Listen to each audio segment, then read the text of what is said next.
Hi, welcome back to Yeti at Large. Today we're going to make a delicious peach pastry using the Palisades peaches we bought at the roadside stand yesterday. These are from southwestern Colorado and they're absolutely fantastic. The thought was to join them with a little bit of an almond paste, frangipan pastry, maybe a little sweet sugar dough, and some clear glaze, throw in some cranberries for color and tartness, and we're going to make a dish worthy of any party or celebration. I attended culinary school in the 80s in Scottsdale, and of course our primary textbooks were the Professional Chef from the Culinary Institute of America. As you can see, this is a more modern edition from when I was there, but I have several tab sections where I use this book extensively, that including the baking and pastry version. But it wasn't until I studied under Pierre Fauvet at the Ritz-Carlton after culinary school that I discovered a true French method to baking and pastry from the Roux brothers. If I had a Bible in the kitchen, this is it. So we've got this huge pan of these Palisade peaches that we bought. Maybe we have one fewer than we should have, but I couldn't help myself driving home. And I've got this large paella pan. Now I know paella is a rice dish, but the French method allows me to build a beautiful pastry into this dish. And let's see what we can come up with. So the first thing that happens when I start digging through these, I thought we were going to use this sugar dough for the base. But the first recipe I find after that, formula, is for almond shortbread. Man, that might be what we need to do instead. Let's keep this aside. We'll make a judgment call here in a minute. Oh look, crepes. Crepes? Crepes, crepes, crepes, creepies, crepe. Here's the recipe for the almond shortbread. Food processing machines are incredibly dangerous. Always make sure the blade is out of it and that it's off before you plug it in and get your fingers anywhere near where this thing can take a bite out of you. Generally speaking, most food processing pieces of equipment don't care what they process, whether it's your fingers or the food you put in them. We're going to use the sliced almonds today. I only have a few bit of the whole almonds open, and I like to save those for my biscotti.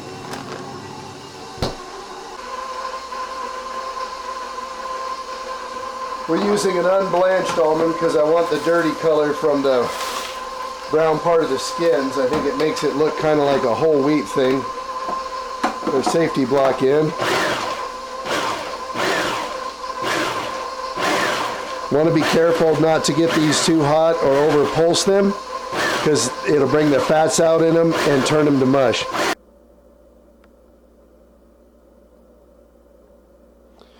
Commercial kitchen rule number 44. Never put a knife in a sink. Wash it and put it away. It'll damage the knife and someone will wind up nearly losing a finger.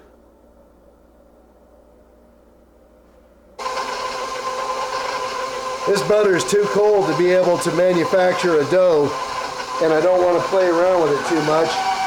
So the number one trick of most cooks, you'll find, is to put just a touch of heat on it, and it'll come away from the bowl and fluff up and give us a beautiful consistency that we're looking for to make our dough.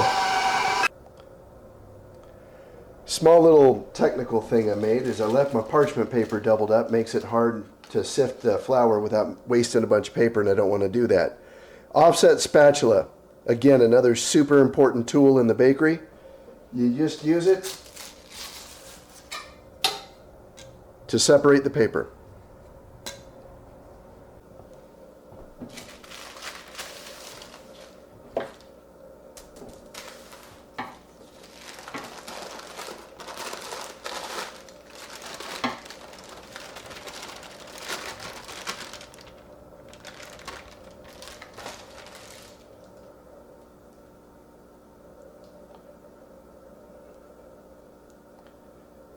If I actually ever did find something in the bottom of the sifter, I'd throw the whole thing of flour away.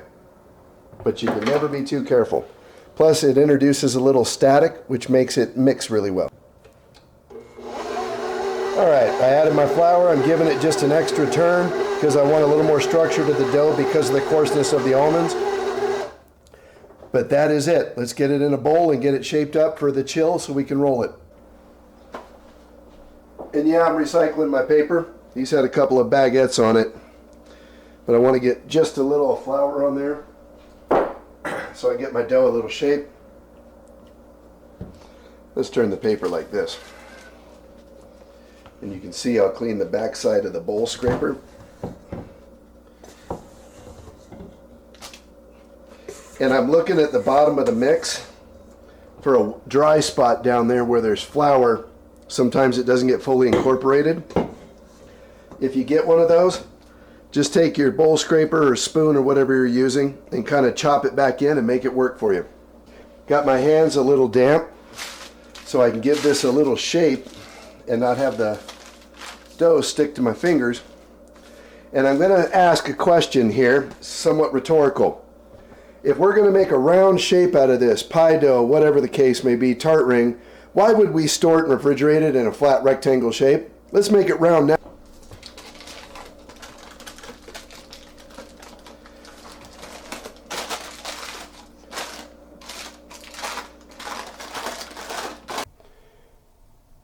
So we got our peaches washed up, and I'm starting to go through them. One's got a little bruising, but I think it'll be okay.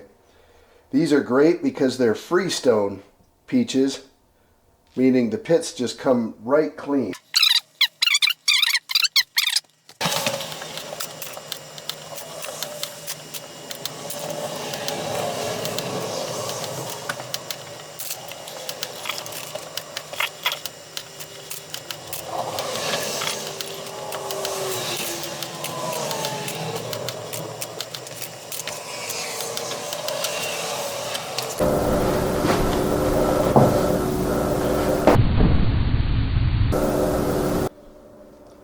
So these fundamentals start with never extending more than halfway for the center of your dough.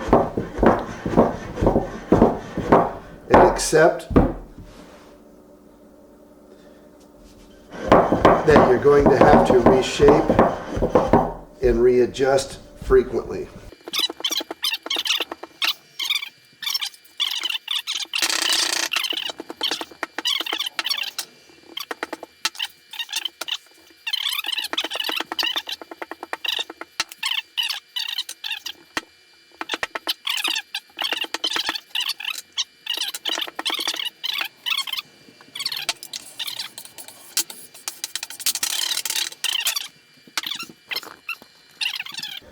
So which way do I want to roll? I'm left-handed. I'm going to go this way. We're using our spatula to pick it up. I'll set the pan right underneath here. And I won't lay it down on the edge of the pan because the rolling pin would cut the pastry.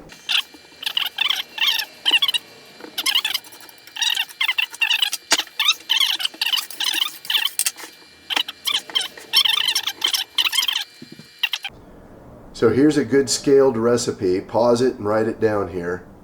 And by scaled, I mean it's set to the size of the portion of almond paste I have. 8-ounce portion. This is a pretty good recipe. I'm a huge fan of using scissors to open packages like this.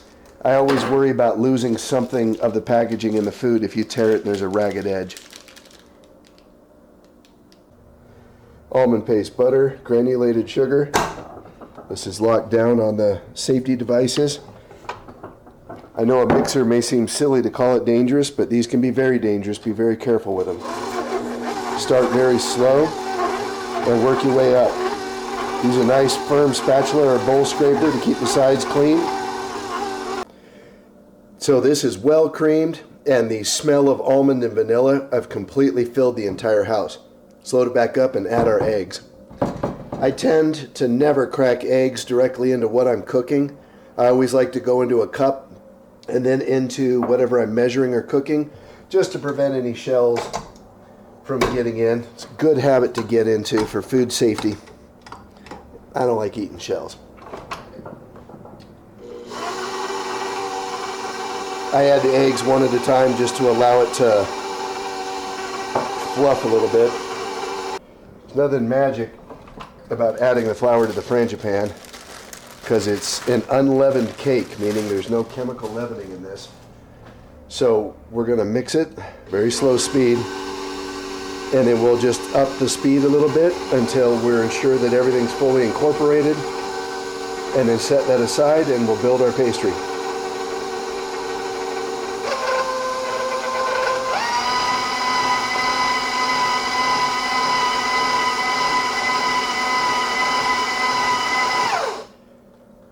Trust the recipes, have faith. After you've made them enough times, you'll know what they should look like at each stage. If you have any doubt that this is the right texture or consistency you're looking for, take a small spoon, put it on a piece of foil and test bake it. It'll give you a good idea what the whole batch is going to look like, and if you want it firmer, lighter, more citrusy, you name it, you can make adjustments before you put it in the oven. For anybody who's ever run a commercial food service operation, whether it be manufacturing or a restaurant, don't waste. You understand that this percentage of your product, this little dollop versus all of this is your profit margin for your entire operation. So don't waste. Be efficient. You're involved in a game that's pennies, not dollars.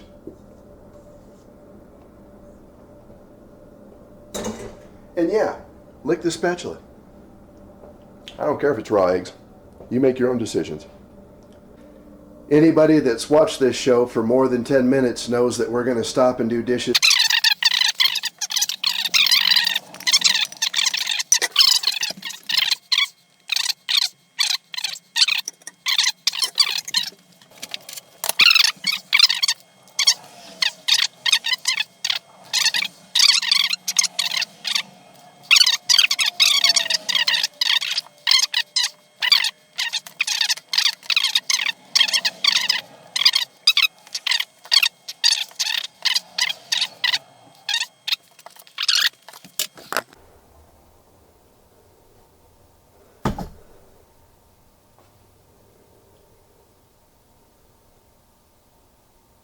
That is outrageous. At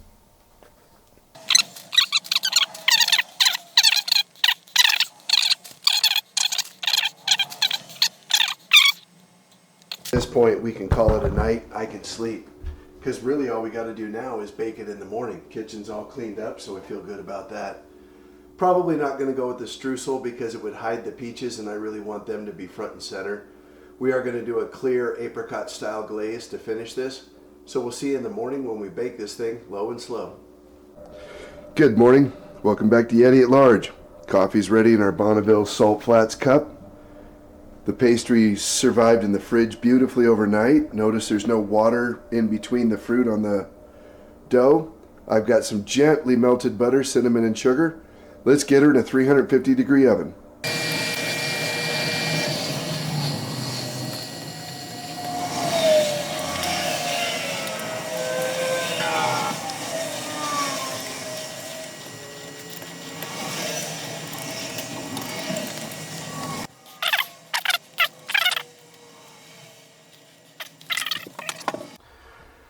So my oven thermometer is reading about 330. This thing's pretty old, but I have it set on bake at 350. The Fluke laser thermometer is also showing 329, 330. I need to recalibrate my deck oven. In the meantime, I'm going to turn up the temperature till it reads an accurate 350 inside. Alright, the oven's at an honest 350. This beast of a paella pastry going in the oven in the middle of the rack. Now I have some glass heat-proof dishes underneath. I leave them in there because they work as a great diffuser for these cheap home ovens. What do you say we put it in for an hour and enjoy our coffee? That was 1 hour.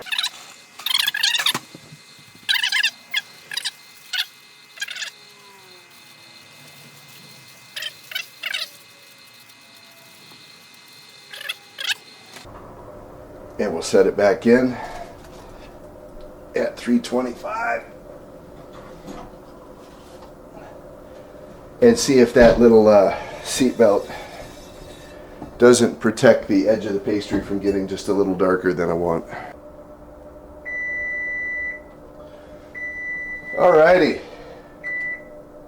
That is 1 hour at 350 and a half hour at 325 with our little aluminum foil shield to keep the edges from getting a little darker than we wanted.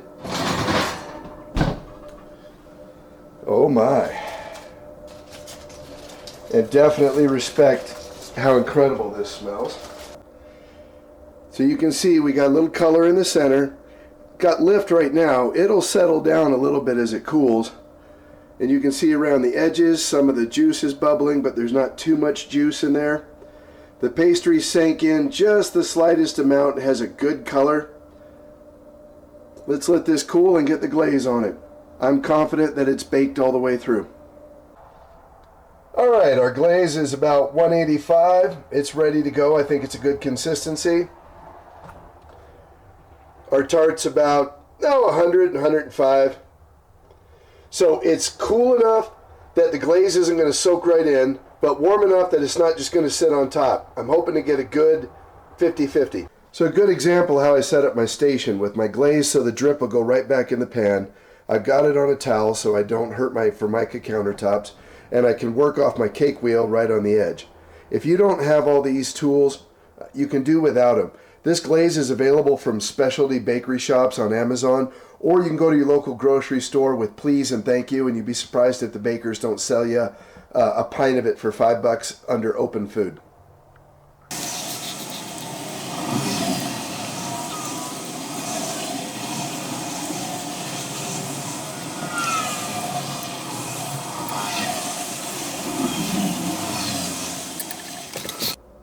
And there it is, a thin layer of glaze, and she's done.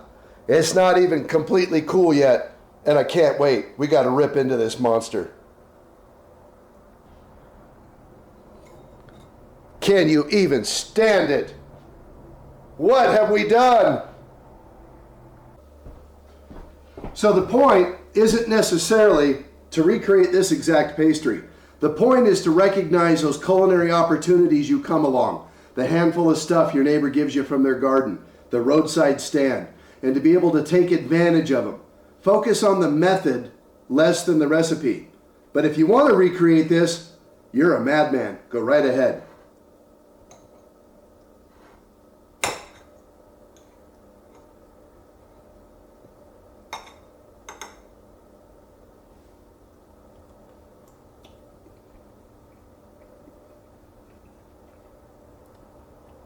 Palisades peaches. Well done, folks.